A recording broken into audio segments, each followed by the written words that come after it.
하나님은 영이시니 예배하는 자가 신령과 진정으로 예배할지니라. 아멘.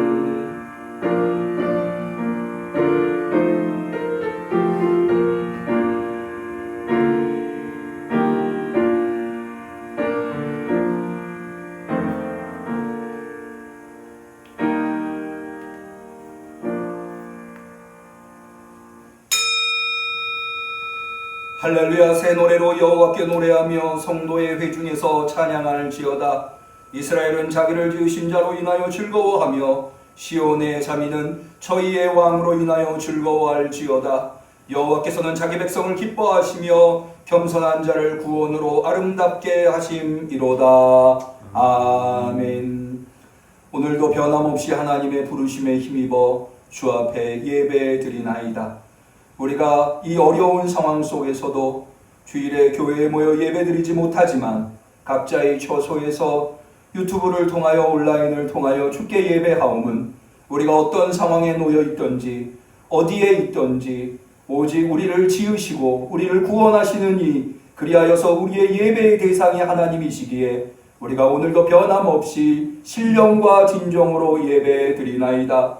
우리의 예배를 받아 주옵소서. 성령을 부어 주시옵소서. 온갖 좋은 것들을 각자의 처소에서 베풀어 주시옵소서. 예수님의 이름으로 기도 올리옵나이다. 아멘.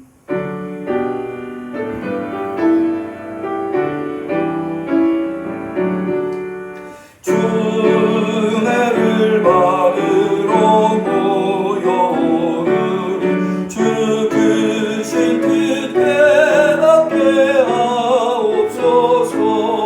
내 고통의 멍에를 다 벗게 되니 날 구속하신 이를 찬양하리. 아멘. 예배의 주인이신 하나님 앞에 우리의 신앙을 고백할 때에 전능하사 천지를 만드신 하나님 아버지를 내가 믿사오며 그 외아들 우리 주 예수 그리스도를 믿사오니 이는 성령으로 잉태하사 동정녀 마리아에게 나시고 본디오 빌라도에게 고난을 받으사 십자가에 못 박혀 죽으시고 장사한 지 사흘 만에 죽은 자 가운데서 다시 살아나시며 하늘에 오르사 전능하신 하나님 우편에 앉아 계시다가 저리로서 산 자와 죽은 자를 심판하러 오시리라. 성령을 믿사오며 거룩한 공회와 성도가 서로 통하는 것과 죄를 사하여 주시는 것과 몸이 다시 사는 것과 영원히 사는 것을 믿사옵나이다. 아멘.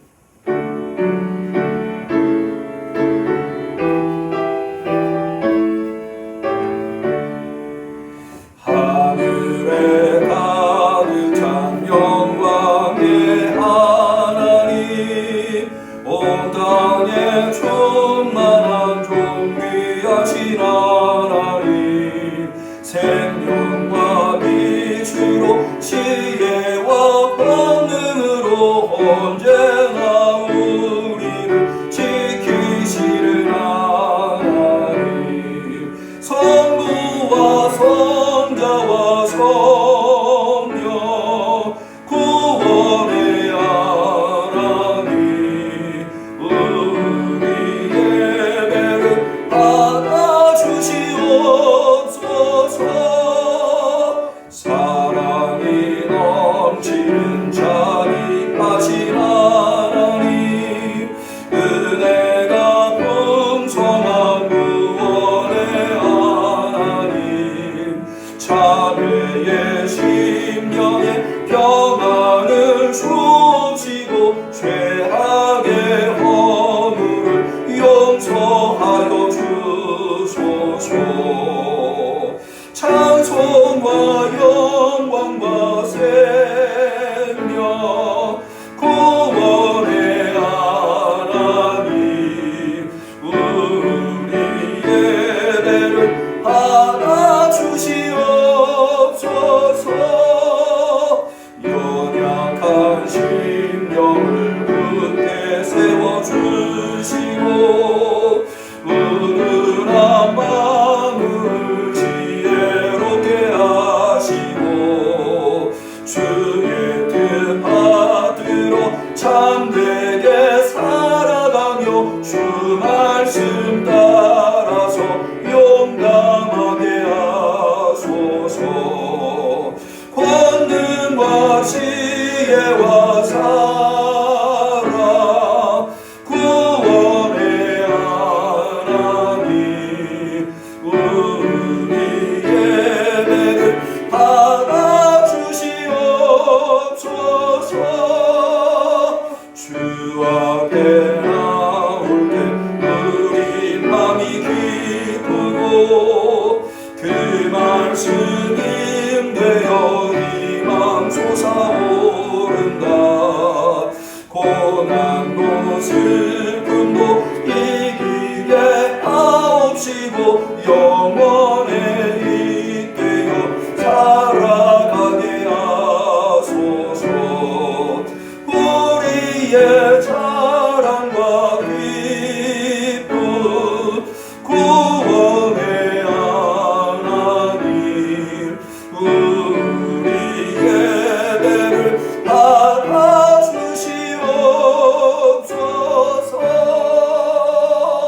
아멘.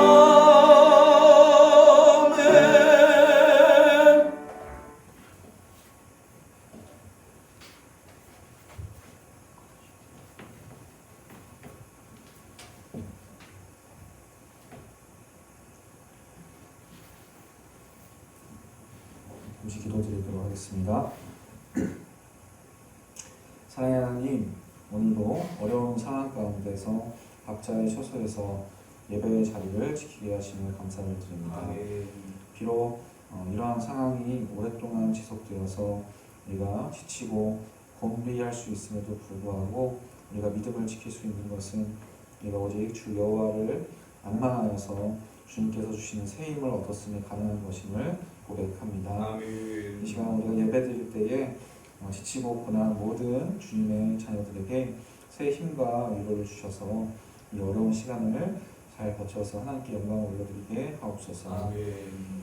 자비 하나님, 우리의 죄를 고백합니다. 한국교회가 많은 죄가로 인해 많은 비난을 받고 있는 상황 가운데 있고 또 교회 내부에서도 이제는 한국교회 희망이 없다고 비관하고 있습니다. 또한 우리 또한 어쩌면 어떤 특정 교회와 또 사람을 향하면서 미운 마음으로 비난했는지도 모릅니다. 주님, 우리가 사랑 없이 비난과 정죄했던 우리를 용서하여 주시옵소서. 그리고 이 교회 그리고 이 나라의 역사를 주관하시는 하나님의 능력을 우리가 다 믿지 못함을 용서하여 주시옵소서. 지금 비록 힘든 상황이고 많은 이들이 역사와 또 교회에 대하여서 많은 비관을 하고 있지만 권능하시고 또 선하신 하나님의 능력을 믿으며 이 교회 가운데 소망이 회복될 수 있도록 함께하여 주시옵소서. 우리 교회를 위해서 기도합니다. 우리가 건축을 준비하고 있습니다. 지금 이러한 상황 가운데 우리가 건축을 하는 와중에도 우리의 마음이 참으로 지치고 힘든 가운데 이러한 시국에서 또 그러한 어려움이 겹쳐서 우리의 마음이 더 힘들 줄 압니다. 그럼에도 불구하고 주님께서 분명하게 우리 교회에게 약속하신 사명이기에 그런 주님의 약속을 믿고 우리가 담대하게 지치지 않고 나아가기를 소망합니다. 모든 지체들이 또 건축을 준비하는 모든 이들이 하나님을 소망하며 이 어려운 시간을 잘 극복하고 나아갈 때에 새로운 성소에서 이 교회가 하나님께 영광을 올려드리는 귀한 것을 우리가 목도할 수 있도록 함께하여 주시옵소서. 이를 위해서 기도하는 모든 이들을 축복하여 주시고 또 준비하시는 건축위원장님과 담임 목사님에게도 축복하여 주시옵소서. 또한 우리 교회를 위해서 기도하고 우리 교회를 지탱하고 있는 성도님들을 위해서 기도합니다. 우리 성도님들 지금 예배를 각자의 처소에서 드리는 가운데 마음에 어려움이 있다면 주께서 믿음을 지켜주시고 또 건강에 어려움이 있다면 주께서 신유의 역사를 부어주시고 또 경제적으로 어려움이 있다면 하나님께 모든 것을 맡기어서 채워주신 하나님의 은혜를 경험할 수 있도록 함께하여 주시옵소서. 또한 가정의 어려움이나 또 평안함이 없다면 주님께서 화목과 평안을 허락하여 주시고 또 진로와 또 직장 가운데 고민하는 청년들 또 학생들 우리 어린이들까지 주님께서 은혜를 베풀어 주시옵소서. 네, 이 시간 예배를 드릴 때에 정말 우리가 교회에서 이 처소에서 드리지 못한 그 아쉬움과 간절함이 각자의 처소에서 더욱더 하나님께 갈급한 마음으로 드려지기를 원합니다. 이 시간 우리에게 주신 하나님의 말씀에 우리가 귀 기울이고 그 말씀을 우리가 겸손하게 받아들여서 우리가 하나님께 온전히 나아갈 수 있도록 함께하여 주시옵소서. 모든 영광을 주께 올려드립니다. 예수님의 이름으로 기도하겠습니다. 아멘.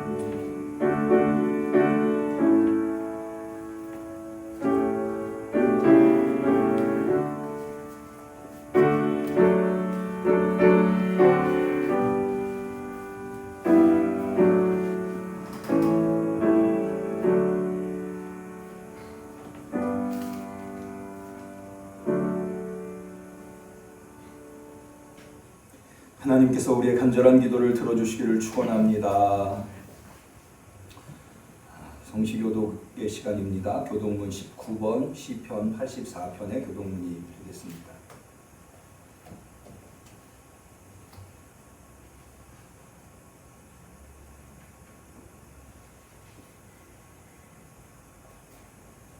교독문 19번 시편 84편. 만군의 여호와여, 내 영혼이 여호와의 궁정을 사모하여 쇠약하며 내 마음과 육체가 생존하시는 하나님께 부르짖나이다. 나의 왕 나의 하나님 만군의 여호와여, 주의 재단에서 참새도 제 집을 얻고 제비도 새끼 둘 보금자리를 얻었나이다. 주의 집에 거하는 자가 복이 있나이다. 저희가 항상 주를 찬송하리이다. 주께 힘을 얻고 그 다음에 시온에 데려가 있는 자는 복이 있나이다. 저희는 눈물 골짜기로 통행할 때에 그것으로 많은 샘의 곳이 되게 이름비로 택함이나이다. 주의 궁정에서 한 날이 다른 곳에서 첫날보다 나은즉 악인의 장막의 거함보다 내 하나님 움직이로 있는 것이 좋사오니. 같이 하겠습니다. 만군의 여호와여, 주께 의지하는 자는 복이 있나이다. 아멘. 하나님의 말씀은 신명기 5장 12절에서 15절에 이르는 말씀이 되겠습니다.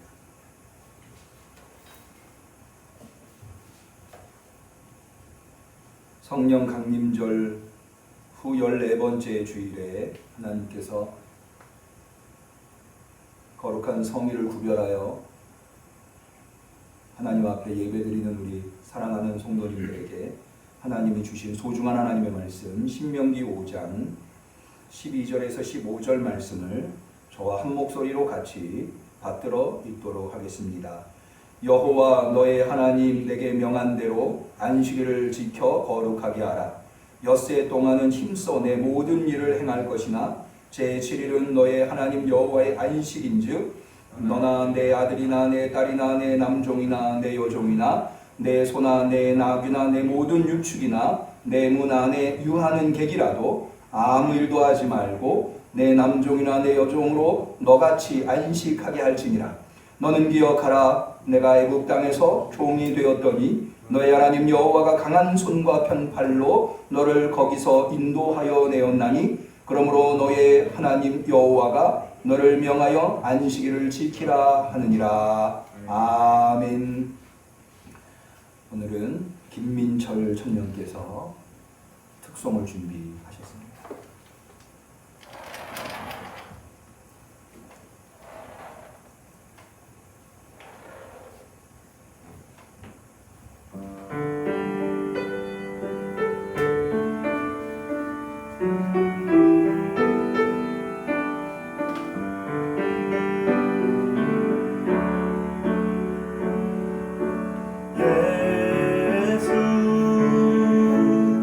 하나님의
주권과 주의 통치와 주의 나라 힘과 권세 임하네. 예수 하나님의 공의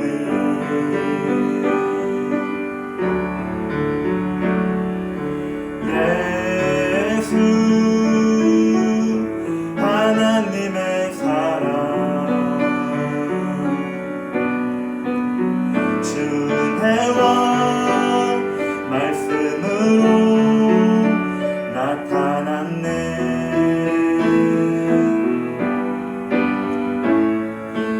예수 거룩한 하나님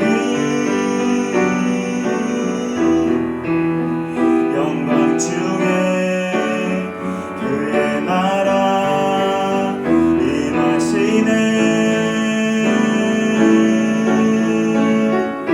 주의 나라 영원하며 그의 영광 무궁하리. 왕의 위엄과 능력이 이제 임하였으니 주의 주권과 주의 통치와 주의 나라 힘과 권세 임하네. 예수 하나님의 공의 주의 나라 영원하며 그의 영광 무궁하리. 왕의 위엄과 능력이 이제 임하였으니 주의 주권과 주의 통치와 주의 나라 힘과 권세 임하네. 예수 하나님의 공의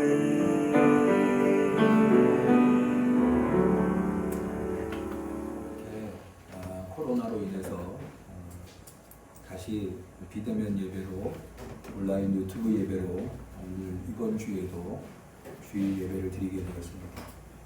우리가 각자 흩어져서 있는 처소에서 예배에 참여하고 있습니다만은 제가 지난 금요일 날 우리 성도님들한테 전화를 한번 돌려봤는데요. 많은 분들께서 열심히 참석하고 참여하고 계시더라고요. 참으로 감사하고 어쩌록 여러 가지 코로나 전국이 지속되어서 담임 목사로서 걱정이 앞섭니다만 그러나 주님께서는 걱정이 생길 때마다 그것을 놓고 기도하라고 말씀하셨기에 그것을 기도의 제목으로 삼아서 우리 성도님들 건강과 가정과 생업을 위해서 특별히 우리 교회 건축이 시작되었는데 건축 공사를 위해서 우리 서로 기도하는, 그래서 우리가 각자 육신으로는 떨어져 있지만 영으로는 성령으로 인하여서 하나인 줄로 믿습니다. 그래서 더 우리가 기도하며 하나님 붙드는 귀한 시간, 그래서 오히려 이것이 전화위복이 되어서 하나님께서 힘 주시고 능력 주시고 위로해 주셔서 더 신앙생활을 잘 나갈 수 있는, 하나님이 주신 매일매일의 삶을 감사하면서 최선을 다해서 살아가실 수 있는 우리 성도님들이 되시기를 축원합니다. 지난 주일에는 우리가 한 번도 경험해보지 못한 이 새로운 상황 속에서 이제까지 우리가 주일에 교회에 모여서 예배를 드렸는데, 그리고 그렇게 성수주일이라고 하는 게 거룩할 성자의 지킬 수, 주일을 거룩하게 지킨다는 의미거든요. 이 성수주일은 우리 성도에게 대단히 중요하죠. 우리 교단 헌법에 나올 뿐만 아니라 모든 직분자와 성도들이 반드시 해야 할 것이고 세례시에도 이 성수주일에 대한 약속을 합니다. 그만큼 중요한데 더 이상 기존의 방식으로 성수주일을 할 수 없게 되었을 때에 우리는 어떻게 우리의 신앙을 지켜낼 것이냐. 이것에 대해서 초대교회가 직면한 도전. 초대교회도 사실 맨 처음에 예수님을 믿고 성전을 중심으로 해서 매일같이 모여서 예배드리고 하나님을 찬양하며 했지만, 그러나 성전이 무너지고 더 이상 예배만 드리고 있을 수 없는 상황 속에서 초대교회는 어떤 선택을 하였는가. 그것은 발상의 전환이었는데요. 뭔가 하면 새로운 개념의 성전, 새로운 개념의 예배를 생각해냈다고 하는 거죠. 그건 뭐냐 하면 사실은 그것은 신앙의 본질이라고 할 수 있는데, 고린도전서 6장에 나와 있는 대로 너희 몸은 너희가 하나님께로부터 받은 바 너희 가운데 계신 성령의 전인 줄을 알지 못하느냐. 그래서 우리 몸이 성전이고, 또 로마서 12장 1절에 보면 그러므로 형제들아 내가 하나님의 모든 자비하심으로 너희를 권하노니 너희 몸을 하나님이 기뻐하시는 거룩한 산제사로 드리라. 이는 너희의 드릴 영적 예배니라. 라고 해서 우리의 삶이 예배가 되는, 그러니까 우리의 몸이 성전이 되고 우리의 삶이 예배가 되는 그런 신앙의 정체성을 가지고 이 땅에서 신앙생활을 해나가며 예수님의 오심을 재림을 준비해야 한다. 그래서 이것이 바로 예수님의 삶을 쫓아가는, 지상 삶을 쫓아가는, 그래서 누가복음 9장 23절의 말씀을 통해서 아무든지 누구든지 나를 따라오려거든 자기를 부인하고 날마다 자기 십자가를 지고 나를 쫓을 것이니라고 하는 예수님의 제자도의 말씀에서 그 정점에 이룰 수 있다고 하는 말씀을 살펴보고 왔습니다. 그렇게 우리 응암교회 성도님들 이제는 삶 속에서 예배드릴 수 있는, 삶이 예배가 되는, 몸이 성전이 되고 삶이 예배가 되는 그런 신앙의 본질을 회복하실 수 있는 우리 응암교회 성도님들이 되시기를 주님의 이름으로 간절히 축원합니다. 이렇게 우리 성도님들에게 말씀을 드리고 났더니 제 마음속에 추가적으로 들게 된 질문 한 가지가 있었습니다. 그건 뭐냐 하면, 그러면 우리에게 기존의 성수주일, 그러니까는 주일에 교회에 모여서 성도들이 예배드리는 것은 이제 필요 없는 것이냐, 안 해도 되는 것이냐 라고 하는 질문이 들었습니다. 그러나 그럴 수 없죠. 우리가 주일에 교회에 모여서 예배드리는 것, 주일 교회 예배라고 하는 것은 어떤 상황에 우리가 놓여 있다 하더라도 이 주일과 교회와 예배는 여전히 신앙에서 대단히 중요하고 근본이 되는 요소들이라 하겠습니다. 먼저 예배를 생각해 보면요, 아담과 하와가 에덴 동산에서 쫓겨나 처음으로 가인과 아벨 사건이 나오는데, 그 가인과 아벨 사건이 생기게 된 상황이 무엇입니까? 예배죠.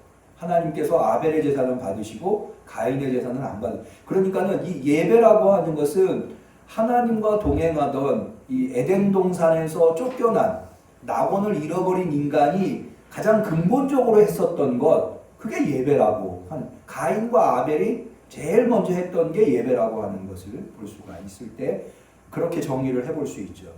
또 지난주에 우리가 살펴봤습니다마는 초대교회의 성도들은 예수님을 영접하고 매일같이 했던 게 뭐냐면 예배였다는, 성전을 중심으로 해서 매일같이 예배를 드렸다고 하는 거죠.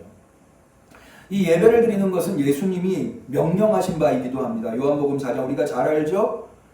매 주일 예배 드릴 때마다 이 구절을 암송하고 예배를 드립니다마는 하나님은 영이시니 예배하는 자가 신령과 진정으로 예배할지니라 라고 해서 예수님은 예배를 명령하셨다는 것. 그렇기 때문에 예배라고 하는 것은 여전히 어떤 상황이 되든 어떤 상태에 우리가 놓여있던 어디에 있던 그것은 매우 신앙에서 근본적인 요소일 수밖에 없다고 하는 것. 교회는 어떻습니까? 교회도 마찬가지죠. 굳이 교회가 건물을 의미하지 않는다 하더라도 교회의 본질적인 의미가 성도 공동체 아닙니까? 그랬을 때 이 교회는 신앙의 근본적인 요소, 뿌리일 수밖에 없다고 하는 것인데요. 왜냐하면 몇 가지 이유를 들 수가 있는데, 첫 번째로 교회가 무엇입니까? 예수님께서 지상사역을 통해서 이 땅에 남겨두신 유일한 예수님의 유산이라는 거죠. 마태복음 16장 18절에 보면 베드로가 예수님을 향해서 그리스도 고백을 했을 때 예수님 베드로한테 이런 말씀을 하십니다. 내가 이 반석 위에 내 교회를 세우리니. 그러니까 교회를 세우신, 친히 세우신 분이 누구세요? 예수님이라는 거죠.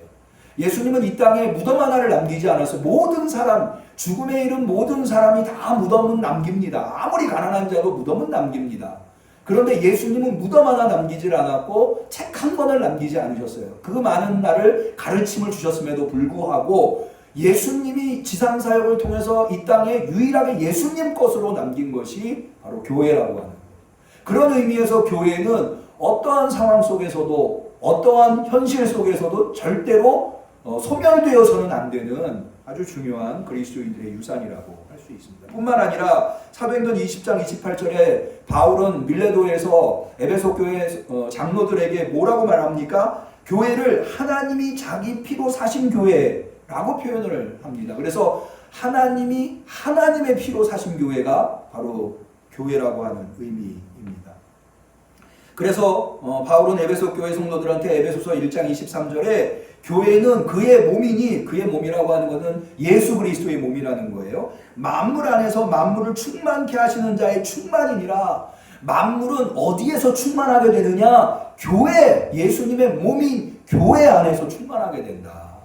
그래서 교회는 우리의 현실이 아무리 어렵고 힘들어도, 우리의 신앙의 상태가 아무리 변하여도 교회는 변할 수 없는 것이고 소멸될 수 없는 것이고 사라질 수 없는 것이다. 아니 오히려 세상이 어려울수록 교회의 역할은 더욱더 중요하게 된다고 하는 것을 우리가 이런 말씀들을 통해서 얼마든지 깨달을 수 있습니다. 주일은 어떻습니까? 여러분, 이 주일이라고 하는 것이 어떤 분들은 왜 예수님이 안식일을 지켰는데 너희 그리스도인들은 안식일은 안 지키고 주일을 지키느냐라고 이야기를 하는데, 그것은 하나만 알고 둘은 모르는 것이죠. 안식일이라고 하는 게 진정한 안식, 그것은 바로 예수님의 부활로 말미암아 온 인류에게 선사된 것이라고 우리는 고백하고 있죠. 그래서 진정한 안식일은 예수님이 부활한 날, 죽음의 권세를 깨트리신 날, 그래서 우리는 주일을 지키고 있는 것이죠. 그러니까는 주일이라고 하는 것은 예수님께서 인류에게 당신의 죽으심과 부활로 선사하신 가장 위대한 날, 위대한 선물, 그게 바로 주일이라고 하는 겁니다. 그러므로 우리는 주일을 거룩하게 지키는 것을 포기할 수 없다고 하는 거죠. 그러면 우리는 이 새로운 시대에 더 이상 기존에 하던 방식으로 성수주일, 주일을 거룩하게 지키는 것을 할 수 없고, 아니 해서는 안 되는 상황이 된 이 시대에, 이 상황에 우리는 어떤 방식으로 성수주일, 주일을 거룩하게 지키는 것의 본질을 훼손하지 않으면서, 그것이 훼손돼서는 안 되죠. 성수주일의 방식이 바뀐다 하더라도 본질이 훼손돼서는 안 되죠. 그 본질을 지키면서 성수주일을 할 수 있는가?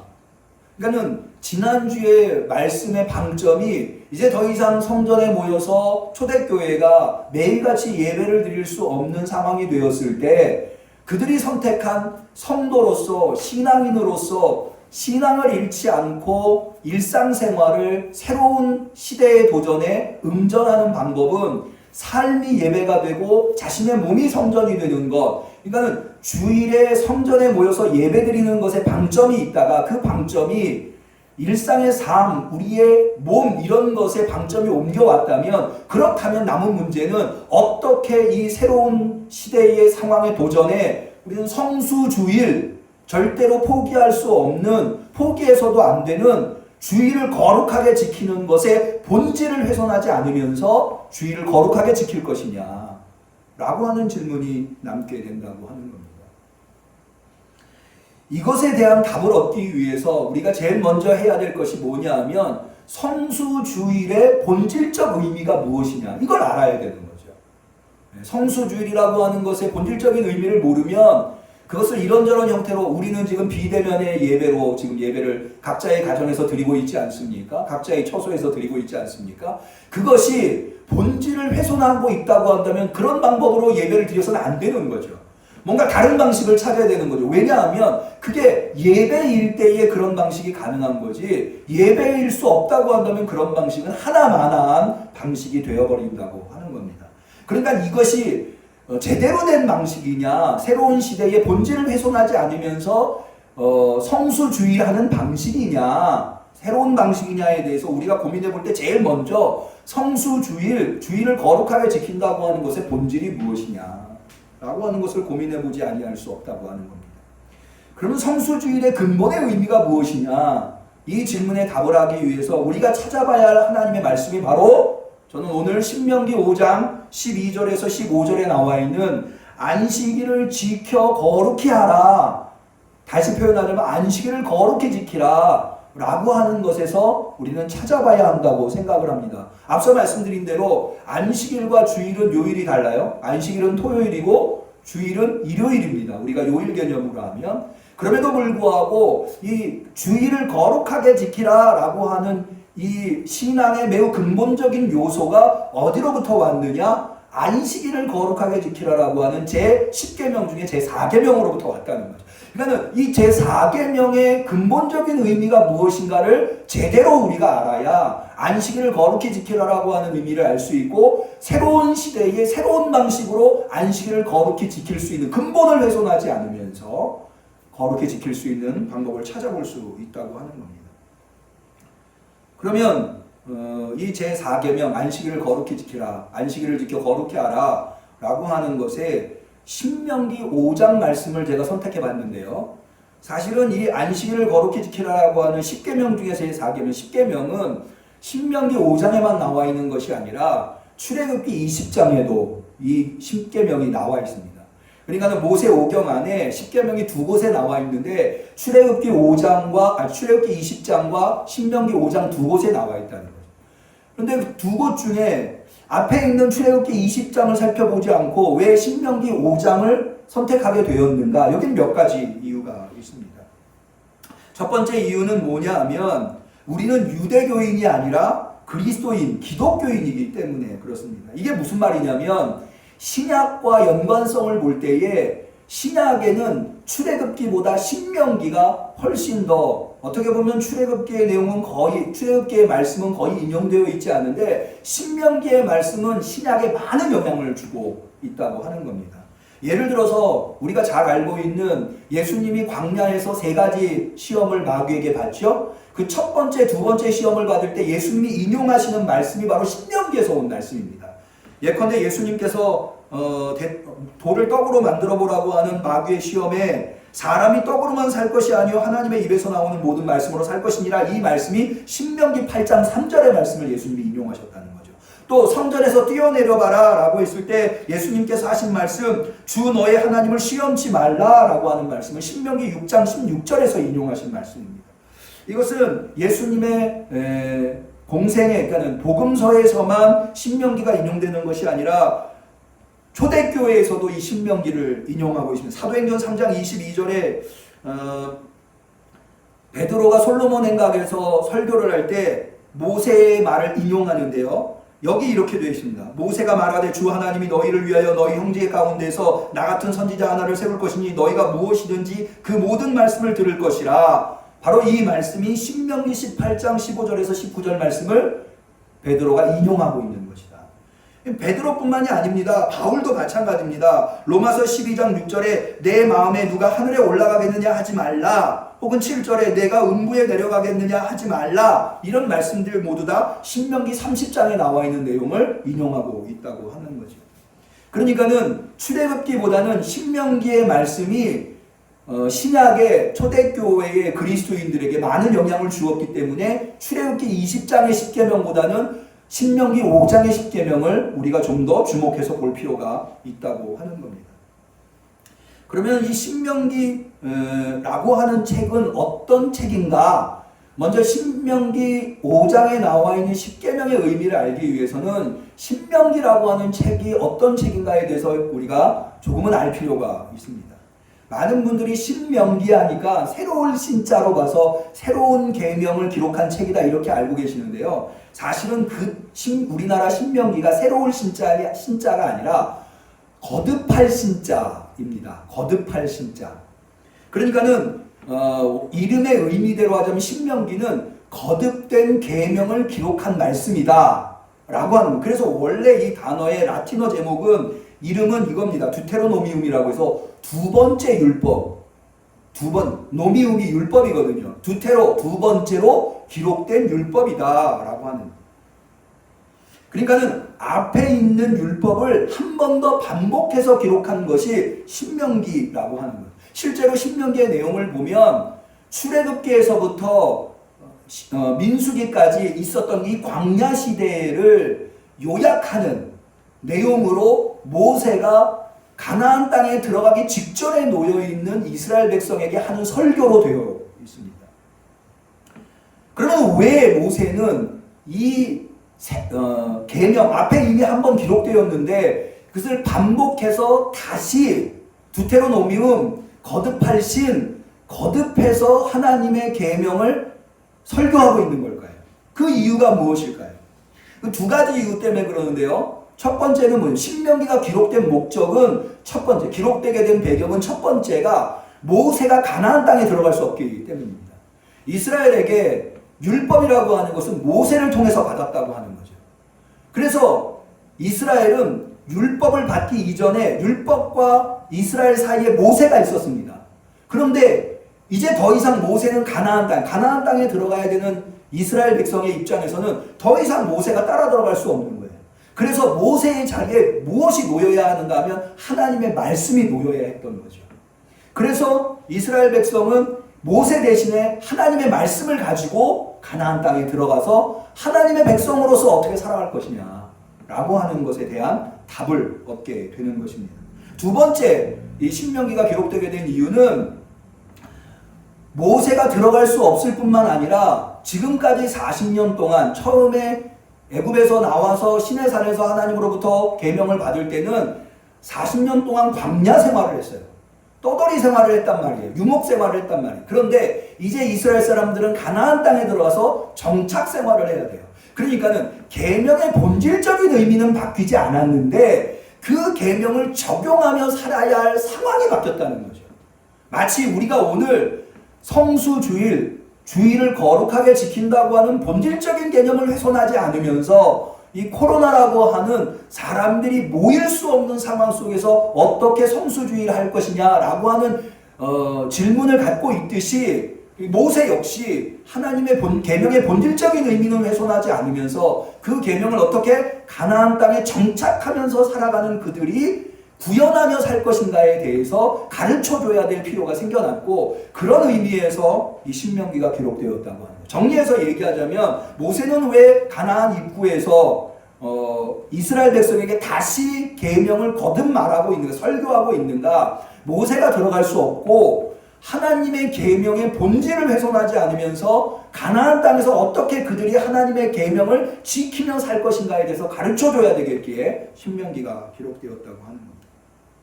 그런 의미에서 오늘 우리가 신명기의 말씀을 본다고 하는 것, 이제까지 우리가 살아온 신앙생활의 양태와는 전혀 다른, 한 번도 경험해 본 적이 없는 신앙의 특별히 성수주의를 해야 되는 상황 속에서 이 신명기의 말씀을 보는 것은 매우 중요한 의미를 가지고 있다. 그 중에서 우리는 이 신명기 5장에 나와 있는 십계명을 보려고 하는데요. 십계명은 또 역시 신명기 안에서도 특별한 의미를 가지고 있습니다.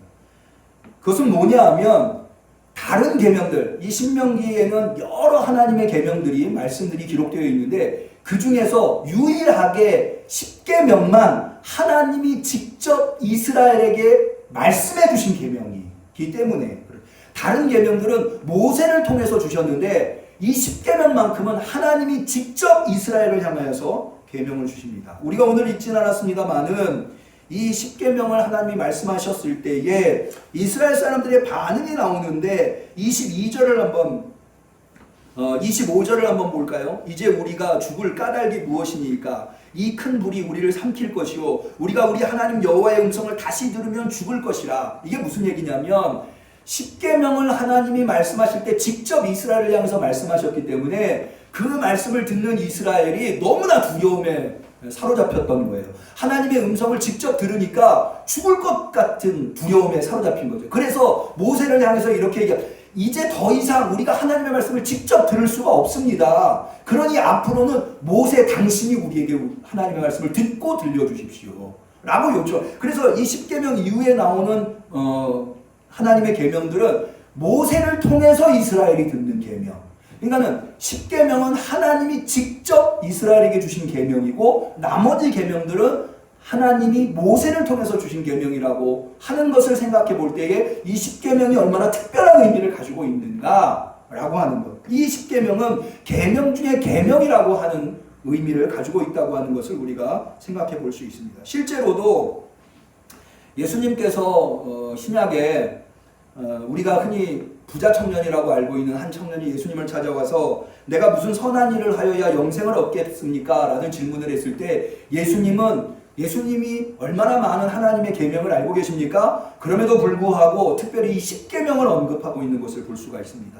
가로되 너는 어느 계명이니까? 예수께서 가라사대 살인하지 말라, 간음하지 말라, 도적질하지 말라, 거짓 증거하지 말라, 내 부모를 공경하라, 내 이웃을 내 몸과 같이 사랑하라 하신 것이라. 이 계명, 다시 말해서 10계명을 실천할 때 영생을 얻을 수 있다고 부자 청년에게 말씀해주고 계시다.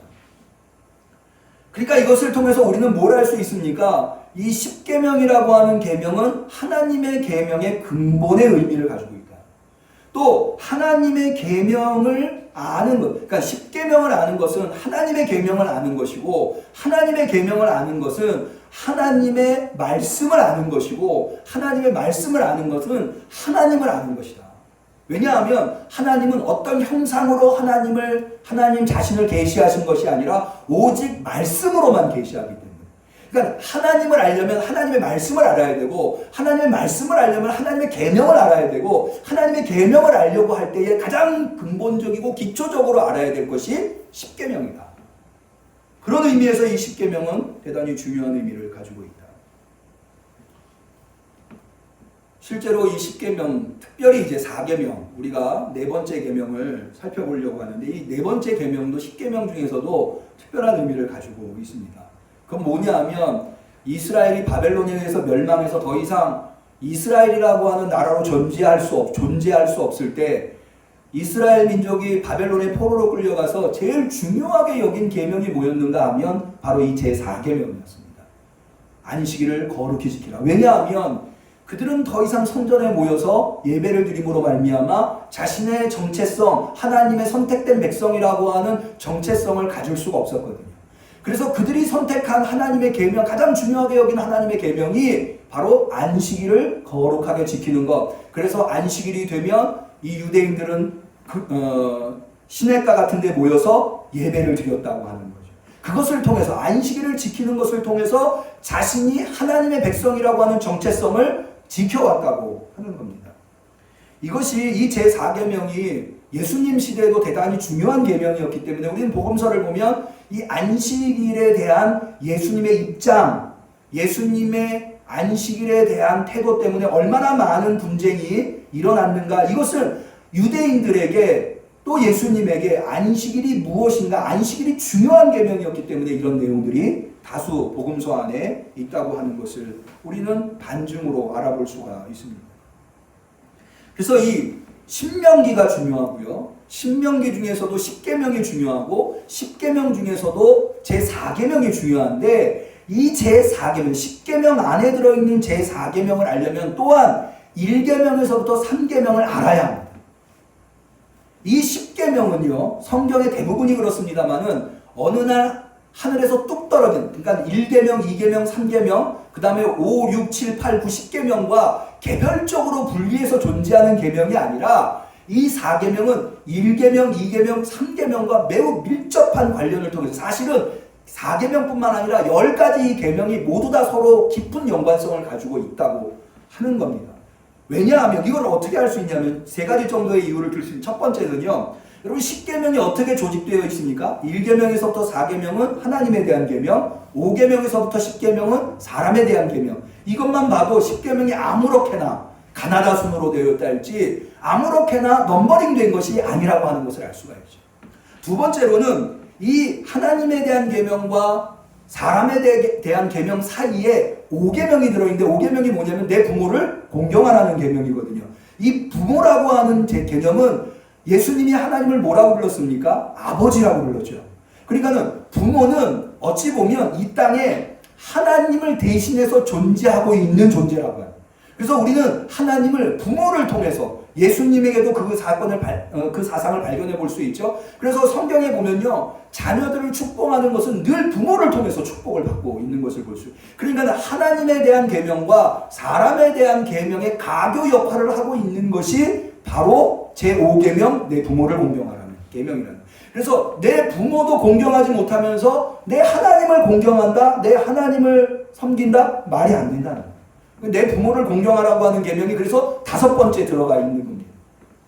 그리고 그 다음에 나와 있는 6, 7, 8, 9, 10계명도 6계명이 무엇입니까? 살인하지 말라, 간음하지 말라, 도적질하지 말라, 이런 식으로 해서 더 중차대한 범죄 행위가, 죄 행위가 먼저 나오고 그 다음에 약한 거, 그 다음에 약한 거, 그 다음에 약한 거. 그러니까는 이것만 봐도 10개의 10계명이 그냥 나온 것이 아니라 다 그 자리에 있을 만한 이유가 있어서 그 자리에 있다고 해요.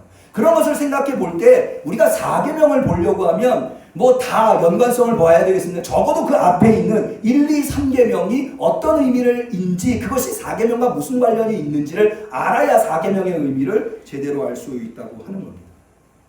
시간이 없어서 좀 빨리빨리 진행을 해볼 텐데, 이 내용은요, 제가 수요 예배 때 요즘 10계명, 신명기 5장 부분을 다루고 있는데, 제가 수요 예배를 문서로 만들어서 자료로 우리 성도님들한테 문자로 보내드리고 있는데, 그런 내용들을 좀 참고해 주시면 좋겠고요. 간단하게만 정리를 해서 넘어가자면, 제1계명은 10계명 안에 어떤 의미를 가지고 있는가? 제1계명이 이것 아닙니까? 나 외에는 위하는 신들을 내게 있게 말지니라. 우리가 다른 말로 나 외에 다른 신을 섬기지 말라라고 하는 것으로 알고 있는데, 이게 바로 유일신 계명이라고 우리가 할 수가 있습니다.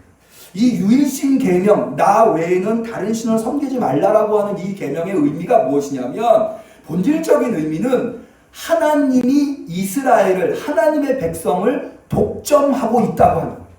이스라엘에게 하나님은 여호와 하나님 한 분뿐이라는 거예요. 하나님과 이스라엘은 독점적 관계에 놓여 있다는 거예요. 예를 들어서 남편과 아내가 서로 독점적 관계에 놓여 있죠. 남편에게는 한 아내만 있을 뿐이고 아내에게는 한 남편만 있을 뿐이죠. 이게 서로 독점적 관계죠. 그러니까 이 독점적 관계라고 하는 것은 사실은 무엇을 전제하고 있는가 하면 사랑을 전제하고 있습니다. 하나님이 이스라엘을 마치 남편이 아내를 사랑해서 아내를 맞아들이듯이, 하나님은 이스라엘을 사랑해서 하나님의 아내처럼 이스라엘을 하나님의 백성으로 맞아들였다는 거예요. 수용했다는 거예요. 그래서 하나님과 이스라엘의 관계는 독점적 관계에 놓여 있다고 하는 거예요. 그러면 하나님은 어떻게 이스라엘을 사랑했습니까? 거기 이 10계명의 전제로 나와 있는 것이 바로 출애굽 사건인데요. 6절을 한번 보실까요? 7절에서부터 7절이 제1계명인데 6절에 하나님이 이렇게 말, 나는 너를 애굽 땅에서 종되었던 집에서 인도하여 낸 너희 하나님 여호와로라. 그러니까는 출애굽 사건이라고 하는 사건, 하나님이 이스라엘을 구원한 사건이 독점적 관계에 놓여 있어서 나 외에 다른 신을 섬기지 말라고 하는 제1계명의 전제가 되고 있다고 하는 거죠. 그래서 다시 설명을 하자면, 하나님은 이스라엘을 사랑하셔서 이스라엘을 애굽으로부터 출애굽시켜서 건져내셨고, 그로 말미암아 나 외에 다른 신을 섬기지 말라고 하는 이 제1계명이 가능하게 되었다고 하는 거예요. 그것은 또한 뭘 의미하는가 하면, 여러분 만약에 남편이 여럿이 있다면 이 남편의 이야기를 들어야 되나 저 남편의 이야기를 들어야 되나 갈등할 수밖에 없을 겁니다. 만약에 A라고 하는 남편과 B라고 하는 남편이 서로 다른 이야기를 하면 둘의 이야기를 동시에 들어줄 수는 없을 거예요. 그런데 남편이 한 명밖에, 주인이 한 명밖에 없다고 하는 독점적 관계에 놓여 있다고 한다면 그 남편 외에 다른 사람의 말을 듣는 것은 의미가 없을 겁니다. 무슨 얘기인가 하니, 하나님과 이스라엘이 서로 독점적 관계에 놓여 있다고 하는 것은 하나님의 나머지 모든 계명의 가능성, 이스라엘은 그렇기 때문에 하나님의 모든 말씀을 예외 없이 실천해야 된다고 하는 이 가능성이, 이 의무가 열리게 된다고. 하나님이 이스라엘에게 독점적 하나님이시기 때문에 이스라엘은 오직 하나님의 말씀을 최우선해서 오직 하나님의 말씀을 준행하고 실천해야 되는 의무가 발생한다. 그렇기 때문에 제1계명은 모든 다른 계명의 대전제라고 할 수가 있습니다. 그럼 두 번째 계명은 8절에 나와 있는 내용이죠. 우상을 만들지 말라고 하는 계명이에요. 너는 자기를 위하여 새긴 우상을 만들지 말고 위로 하늘에 있는 것이나 아래로 땅에 있는 것이나 땅 및 물 속에 있는 것에 아무 형상이든지 만들지 말라. 그것들에게 절하지 말며 그것들을 섬기지 말라. 우상 숭배하지 말라는 계명이죠. 이 두 번째 계명은 어떤 의미를 가지고 있는가 하면 바로 하나님과 이스라엘의 독점적 관계라 할지라도 하나님은 하나님이고 이스라엘은 이스라엘이라고 하는 것. 예를 들어서 한 남자와 한 여자가 결혼을 해서 남편과 아내가 되죠. 이 서로 독점적 관계에 놓여 있죠. 그렇다고 해서 남자가 남자의 방식으로 아내를 사랑해서는 안 돼요. 여자는 여자의 방식으로 남편을 사랑해서는 안 돼요. 남자는 남자고 남자와 여자가 서로 독점적 관계에 놓여 있다고 해도 남자는 남자고 여자는 여자라는 거죠. 하나님과 이스라엘이 서로 독점적 관계에 놓여 있다 하더라도 하나님은 하나님이고 이스라엘은 이스라엘이라는 거예요. 하나님을 사람의 방식으로 사랑해서도 안 된다고 하는 거.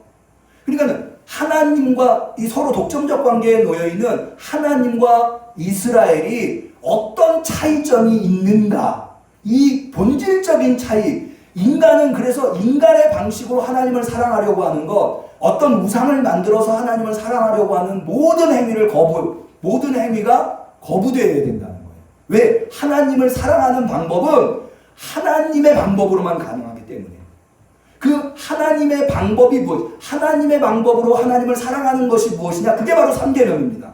내 이름을 망령되이 일컫지 말라. 그 다음에 하나님이 인간을 사랑하는 방법, 하나님의 백성을 사랑하는 방법이 뭐냐 하면 제4계명 안식일을 지켜 거룩히 하라 라고 하는 거예요. 그러니까 1계명, 2계명이 전제라고 한다면 1계명은 하나님과 이스라엘이 서로 독점적 관계에 놓여 있다고 하는 것. 2계명은 그럼에도 불구하고 하나님과 이스라엘은 서로 본질적으로 다른 존재라고 하는 것. 그렇기 때문에 이스라엘은 하나님을 어떻게 사랑해야 하며 하나님은 이스라엘을 어떻게 사랑하는가에 대한 설명이 바로 3계명, 4계명이 된다는 거예요. 그래서 이스라엘은 하나님이 가르쳐 주신 방법으로 하나님을 사랑해야 되는데 그게 뭐냐 하면 내 이름을 망령되이 일컫지 말라. 이건 소극적인 표현이고요. 예수님에 의하면 보다 더 적극적인 표현으로 하나님의 이름을 거룩히 하라. 예수님께서 주기도문에서 가르쳐 주시지 않습니까? 하나님의 이름을 거룩하게 하시며. 그러면 하나님의 이름이 거룩하게 되는 방법이 무엇입니까? 다시 말해서 인간이 하나님을 사랑하는 방법, 그것의 구체적인 것이 무엇입니까? 하늘의 뜻이 이루어져요. 하늘에 계신 우리 아버지여 이름이 거룩히 여김을 받으시오며 나라가 임하옵시며 뜻이 하늘에서 이룬 것처럼 땅에서 이루어져. 그러니까는 우리가 하나님을 사랑하는 방법이 뭐냐? 하나님이 알려주신 우리가 하나님을 사랑하는, 우리를 독점하고 계신 하나님을 사랑하는 방법은 하나님의 뜻을 이루어드리는 거예요. 하나님의 뜻. 이것은 예수님에게서 여러 곳에서 발견해 볼 수 있는데요. 앞서 주기도문에서도 발견해 봤습니다. 요한복음 15장 예수님의 고별절교에 예수님 제자들한테 이렇게 말씀하십니다. 내 안에 너희가 거하고 내 말이 너희 안에 거하면 너희가 과실을 많이 맺나니 내 아버지께서 영광을 받으실 것이요. 아버지께서 영광을 받으신다. 내 제자가 되리라. 내가 아버지의 계명을 지켜 그의 사랑 안에 거하는 것 같이 너희도 내 계명을 지키면 내 사랑 안에 거하리라. 무슨 얘기입니까? 예수님 하나님의 사랑 안에 거하는 방법은 하나님의 계명을 지킨다는 거예요. 그러니까 우리가 하나님을 사랑하는 하나님과 우리 사이가 독점적인 관계에 놓여 있는데 그래서 우리는 하나님을 사랑해야 하는데 하나님만을 사랑해야 하는데 하나님만을 사랑하는 하나님의 방법, 하나님이 알려주신 방법이 뭐냐면 하나님의 계명을 지키는 거예요. 그러면 마지막 네 번째, 우리가 이것을 알기 위해서 여기까지 왔는데 마지막 네 번째 4계명 안식일을 지켜 거룩히 하라. 안식일을 거룩히 지키라.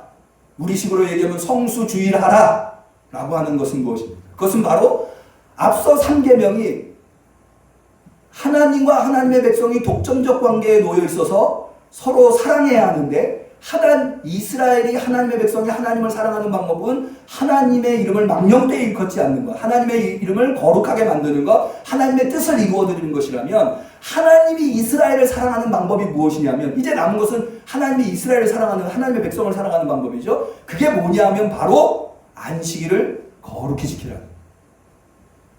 이것이 하나님이 이스라엘을 사랑하는 방법. 실제로 여러분 하나님께서요 안식일을 거룩히 지키라라고 하신 말씀에 근거로 뭐를 제시하는가 하면 15절 한번 보실까요?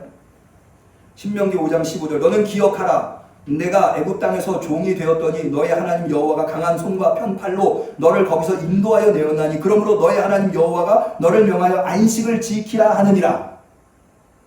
안식일을 지키라 하느니라로 근거로 하나님께서 이스라엘을 애굽에서 건져내셨다고 하는 거예요. 그러니까는 하나님이 이스라엘을 사랑하는 방법은 안식일을 거룩히 지키는 건데 그 안식일을 거룩히 지키게 된 근거가 뭐냐? 하나님이 이스라엘 사랑해서 애굽으로부터 이스라엘을 건져내신 사건이라는 거죠. 그 사건을 통해서 하나님은 이스라엘에게 안식을 주셨고 그 안식을 주신 하나님이 이스라엘을 사랑하는 방법은 안식일을 주신 거예요.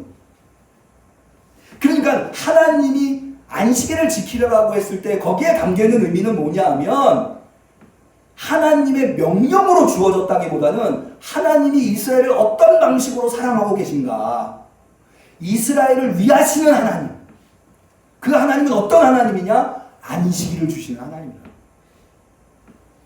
여러분 실제로 하나님께서 출애굽기에 안식일을 제정하시고 난 다음에 이 안식일에 안식할 수 있도록 하나님이 하신 조치가 있어요.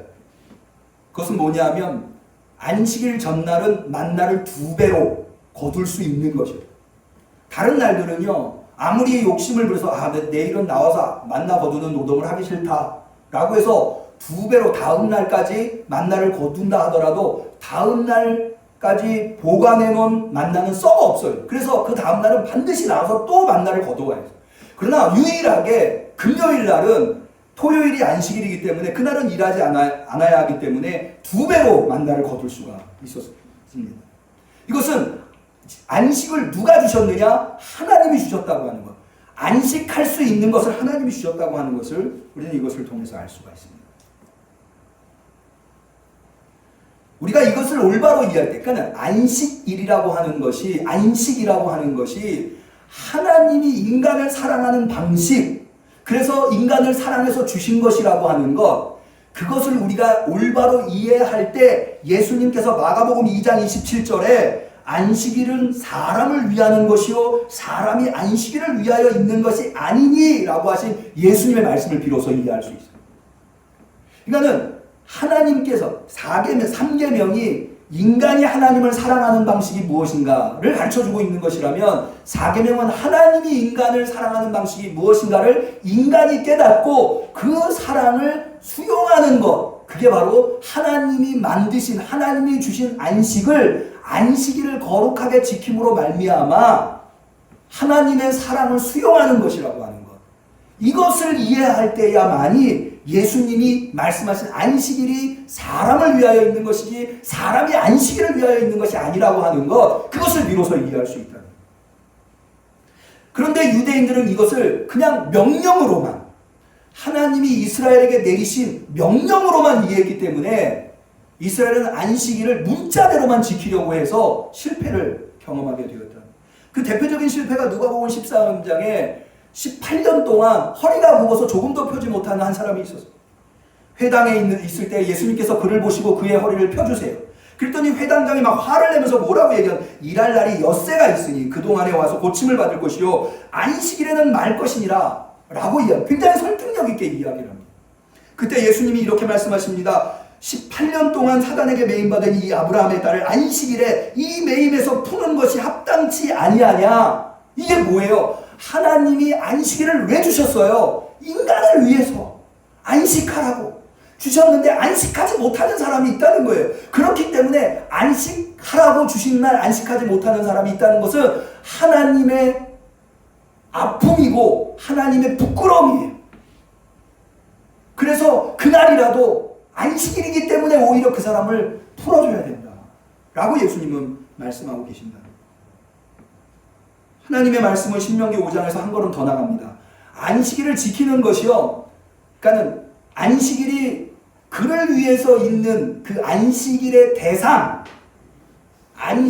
사람이 안식일을 위해서 있는 것이 아니라 안식일이 사람을 위해서 있다고 할 때 그 사람의 범주가 어디냐? 라고 할 때 신명기 5장은 너뿐만 아니라 너의 아들, 딸뿐만 아니라 너의 남종과 여종뿐만 아니라 더 나아가서 가축까지도, 소나 말이나 양까지도 안식해야 돼. 다시 말해서 내가 안식일을 거룩하게 지키는 것, 안식하는 것, 그것만 중요한 것이 아니라 나와 함께하고 있는 모든 존재들, 그들이 안식하는 것, 그것이 중요하다고 해요. 실로 안식은 하나님만이 주실 수 있는 것입니다. 출애굽기 15장에 모세는 홍해가 갈라져 이스라엘 백성이 애굽에서 나와, 이게 안식일법 제4계명의 이유 아닙니까? 근거 아닙니까? 홍해가 갈라져서 출애굽하고 난 다음에 모세가 하나님한테 찬양한 내용이 출애굽기 15장에 나오는데 그 10절에 이렇게 되죠. 주의 바람을 일으키심에 바다가 그들을 덮으니 그들이 흉흉한 물에 납같이 잠겼나이다. 여호와여 심중에 주와 같은 자 누구니까? 출애굽을 경험한 모세는 하나님만이 그 일을 하실 수 있다 라고 고백하고 있습니다. 여러분, 우리 그리스도인들에게 하나님이 주신 진정한 안식이 무엇입니까? 바로 죽음으로부터의 해방입니다. 죽음은 죄의 형벌이고 죄의 형벌인 죽음으로부터 구원받아야 인간은 비로소 진정한 안식을 할 수 있습니다. 그 안식은 하나님만이 베푸실 수 있는 거예요. 왜냐하면 죄를 용서하는 것은 하나님만이 하실 수 있기 때문에. 하나님만이 하실 수 있는 그 죄의 용서를 통해서 우리는 죄에 대한 불안감과 고통을 벗어버리고 참된 안식과 자유를 얻게 되었습니다. 그래서 바울은 갈라디아 5장 1절에 그리스도께서 우리로 자유케 하려고 자유를 주셨으니 그러므로 굳세게 서서 다시는 종의 멍에를 매지 말라. 안식은 종이 아니라 자유인으로서 우리를 삼아주신 하나님의 사랑의 방식이었다고 하는 거예요. 그러므로 그 사랑의 하나님의 사랑을 절대로 놓치지 말라는 말씀을 좀 정리하려고 합니다. 성수주일 하는 것은 무엇입니까? 하나님이 우리를 얼마나 사랑하셨는지, 하나님이 우리를 얼마나 위하시는지, 그것을 고백하는 것, 그것을 깨닫고 그 하나님의 사랑에 젖어들어 그 하나님의 사랑을 누리는 것, 그것이야말로 안식일을 거룩하게 지키는 것, 주일을 거룩하게 지키는 것. 하나님이 우리에게 안식일을 명한 것은 하나님을 위해서가 아니라 하나님의 사랑을 수용하라고, 하나님이 우리를 얼마나 사랑하셨는지 그것을 누리라고 하나님이 우리에게 안식일을 주셨습니다. 어떤 신학자가 이런 얘기를 했다고 해요. 요즘 우리가 비대면 예배를 드리고 있잖아요. 어차피 예배는 하나님과 비대면 아닙니까? 라고 얘기를 했다고 합니다.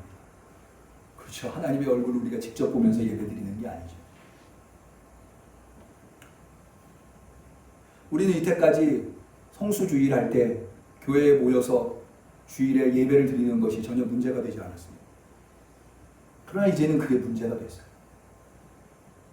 교회에 모여서 예배 드리는 성도들도 불안하지만 그 성도들의 가족들도 불안하고 그 교회를 지켜보는 이웃 주민들도 불안하게 되었어요.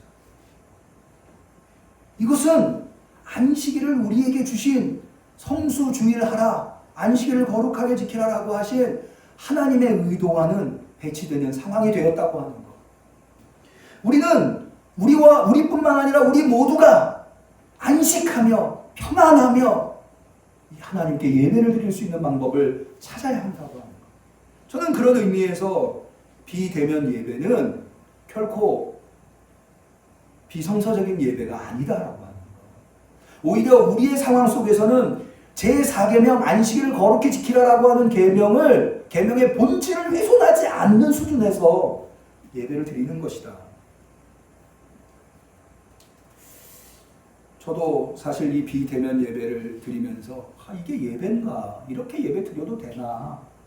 라는 고민을 많이 했습니다. 아마 각 가정에서 있는 처소에서 예배 드리시는 분들도 예배 같지도 않고 예배가 아닌 것도 아니고 이런 생각이 드실 거예요.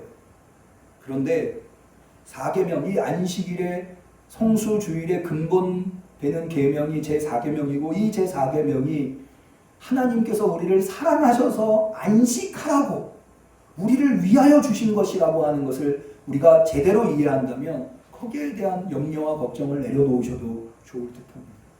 저는 오히려 그래서 좋은 쪽으로 생각하려고 해서 그런지 몰라도 이 각자 있는 가정에서 유튜브로 예배를 드리는 거, 제가 지난 금요일날 우리 성도님들한테 염려가 돼서 계속해서 코로나 2.5 상황, 방역 2.5 단계 상황이 지속되어서 성도들한테 전화를 돌렸는데 이렇게 이야기하시는 분이 계시더라고요. 오히려 각 가정에서 예배를 드리니까 모여서 예배를 드렸을 때와는 또 다른 은혜가 있더라. 그것은 뭐냐 하면 지금 우리 교회에 적어도 수십 개의 지교회가 지금 각 가정에 있는 거 아니냐. 내 지금 있는 가정이 교회가 된 거예요. 거기서 예배 드리는 거예요. 저는 그 얘기를 들으면서 이런 생각이 들었어요. 우리 성도님들 중에 가족을 구원받게 하고 싶어서 교회 데리고 가고 싶어서 굉장히 오랫동안 기도하고 있는 성도들 있잖아요.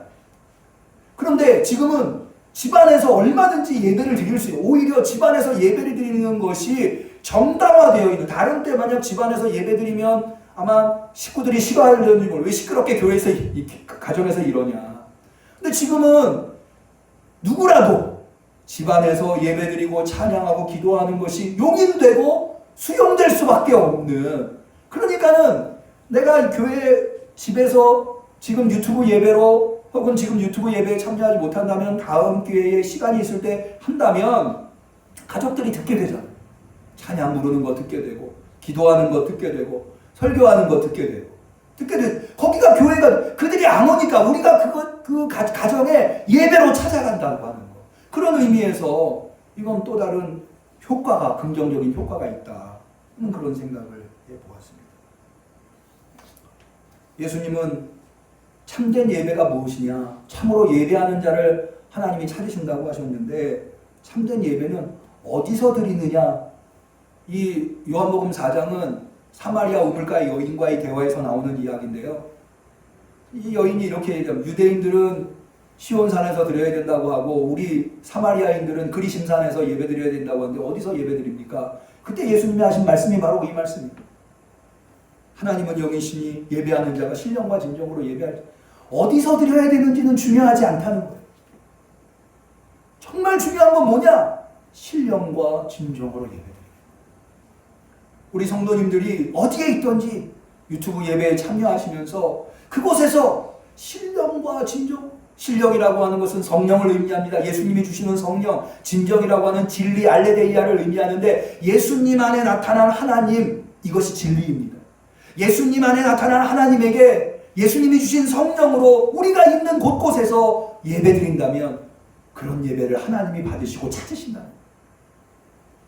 우리 응암교회 성도님들, 지금은 비대면 예배를 드리고 있습니다만 그러나 있는 곳에서 하나님께서 왜 주의를 거룩히 지키라고 명하셨는가, 그 본질적인 의미를 깨닫고 신령과 진정으로 예배드리심으로 말미암아 있는 곳이 교회가 되고 있는 곳이 예배의 장소가 되는 이 위대한 역사, 성령이 역사하시는 이 위대한 역사를 일구어내실 수 있는 우리 응암교회 성도님들이 다 되시기를 주님의 이름으로 간절히 축원합니다. 기도하겠습니다. 하나님 아버지, 오늘 우리는 성수주일이라고 하는 것, 더 이상 기존의 방식으로 성수주일을 할 수 없기에 그것의 본질적인 의미가 무엇인가를 다시 한 번 더 생각해보고 고민해보므로 우리가 이제는 어떻게 성수주의를 해야 하는가를 깨달아 알게 하시니 참으로 감사드립니다. 주님, 성수주일은 우리에게 율법이 아니라 복음이었습니다. 성수주일은 하나님이 우리를 얼마나 사랑하시는지, 그래서 우리는 그 4계명 안에서 하나님의 사랑을 받고 누리는 것이었습니다. 그런데 이것을 오해하여서 우리는 율법으로 생각해서 유대인들처럼 성소주의를 생각하여 오히려 그 본질적인 의미를 잊어버리진 않았는지, 이제 이 어려운 상황 속에서 다시 성수주일의 의미, 제4계명의 의미를 깊이 깨달아 알아서 이 사랑하시는 하나님, 나를 독점하시는 하나님, 나를 독점적으로 사랑하시는 하나님의 그 사랑을 받아 누릴 수 있는 우리와 함께 성도들 다 되게 하여 주옵소서. 그리하여서 하나님이 주시는 그 사랑의 안식을 내가 누리며 나와 함께한 이들이 누리며 온 우리가 이 하나님의 사랑을 누릴 수 있는 예배가 되게 하옵소서. 예수님의 이름으로 기도 올려옵나이다.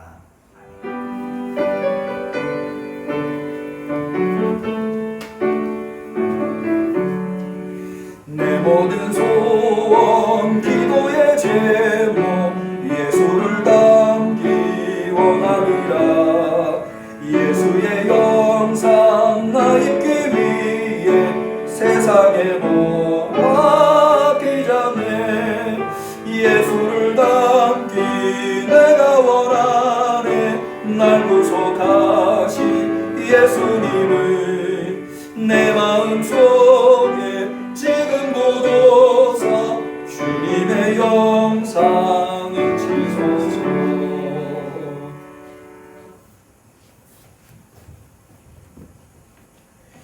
드린 예물을 위하여 기도 올리겠습니다. 우리가 어디에 있든지, 우리가 어떻게 예배에 참여하든지, 우리가 있는 곳에서 신령과 진정으로 예배드리는 우리들을 찾으시는 하나님 아버지께 오늘 우리 응암교회 성도들 어려운 상황 속에서도 성수주의를 해야 되겠기에 그 성수주일의 본질적인 의미를 훼손하지 않으면서 예배드릴 수 있어야 되겠기에 이 비대면 예배로 각자 있는 곳에서 예배를 드리나이다.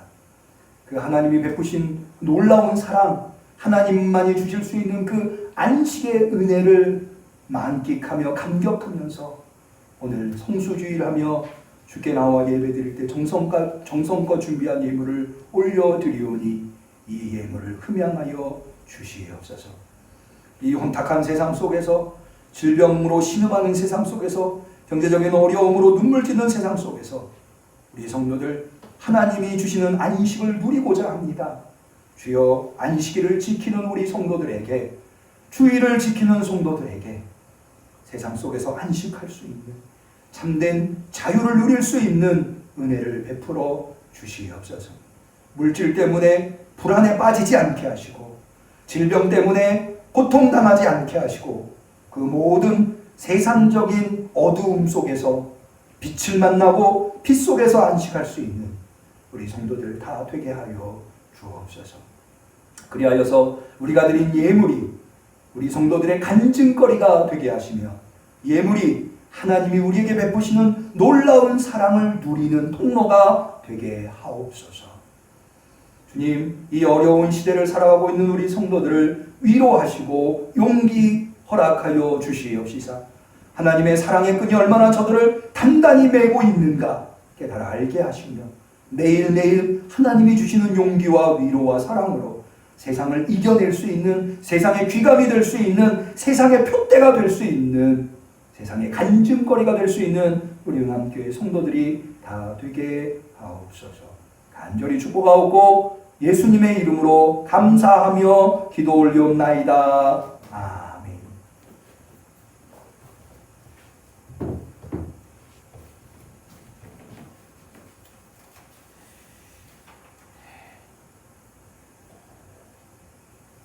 이번 주에 오늘이 우리 김영진 집사님이 생일이시네요. 김영진 집사님, 지금은 비대면 예배이니까 차량 운행을 안 합니다만 예전에 교회 모여서 예배 드릴 때는 항상 차량 운행으로 봉사하신 귀한 분이신데 이렇게 오늘 생일 맞이하셨습니다. 축하드리고 한번 기도합니다. 하나님 아버지, 우리 김영진 집사님, 특별히 박정희 집사님 생일을 맞이하셔서 우리 성도들이 사랑하는 마음으로 주께 기도하오니 주여 우리 김영진 집사님 복된 삶으로 인도하여 주옵소서.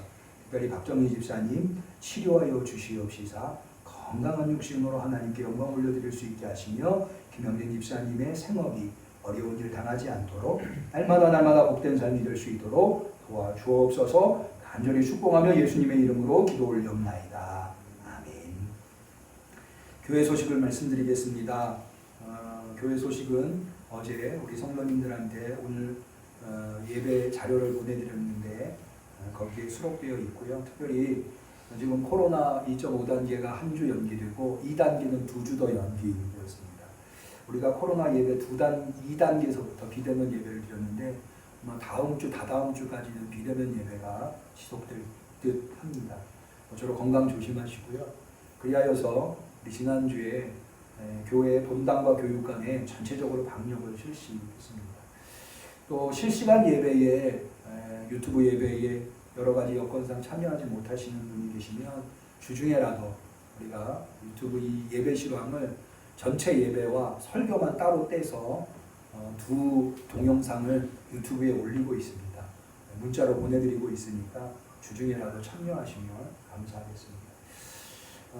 봉헌을 하실 줄로 아는데요. 예배 드릴 때 봉헌하신 헌금은 세 가지 방법으로 헌금하시면 되겠습니다. 교회의 온라인 계좌로 교회 일반 헌금과 건축헌금 계좌로 입금을 하시는 방법이 있고요. 두 번째는 이런 방법도 좋을 것 같아요.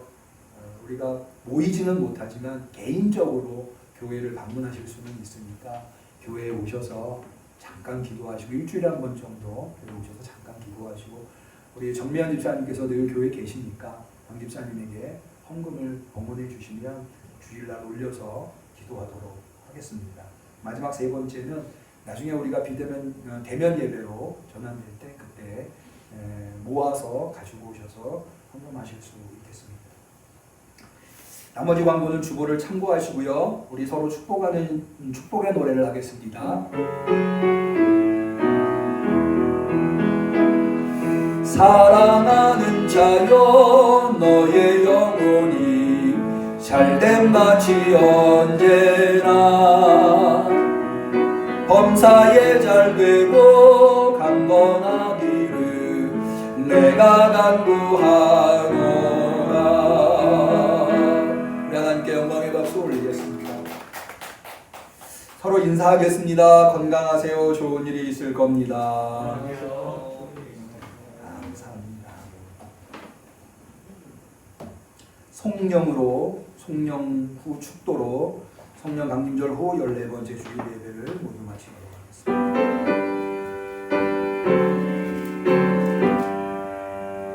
찬양 성부 성자 성령 삼위일체 신께 영세 무궁하기까지 영광을 돌리세 영광을 돌리세. 이제는 우리에게 예배를 명하셨을 뿐만 아니라 어떻게 예배를 드려야 하는지 깨달아 알게 하신 예수 그리스도의 은혜와 또한 우리에게 안식을 베푸셔서 하나님만이 해주실 수 있는 사랑으로 우리를 사랑하시며 그 안식일을 거룩하게 지키라고 명하심으로 말미암아 하나님과 독점적 관계에서의 사랑을 누리라고 우리에게 놀라운 사랑을 허락하신 하나님의 극진하신 사랑과 오늘도 참된 예배가 되기 위해서 우리 가운데 역사하시는 성령님의 교통하심 충만하신 역사하심이 이제 성수주일의 참된 의미를 깨달아 알아서 내가 있는 곳에서 예배드리는 그곳이 성령이 역사하시며 교회가 이루어지며 하나님이 선물하시는 그 안식을 이루어낼 수 있는 귀한 장소로 만들려고 하는 결단을 가진 우리의 성도들 머리머리 위에 우리 응암교회 위에 이 나라의 민족 위에 지금부터 영원까지 함께 하시기를 간절히 축원하옵나이다. 아멘.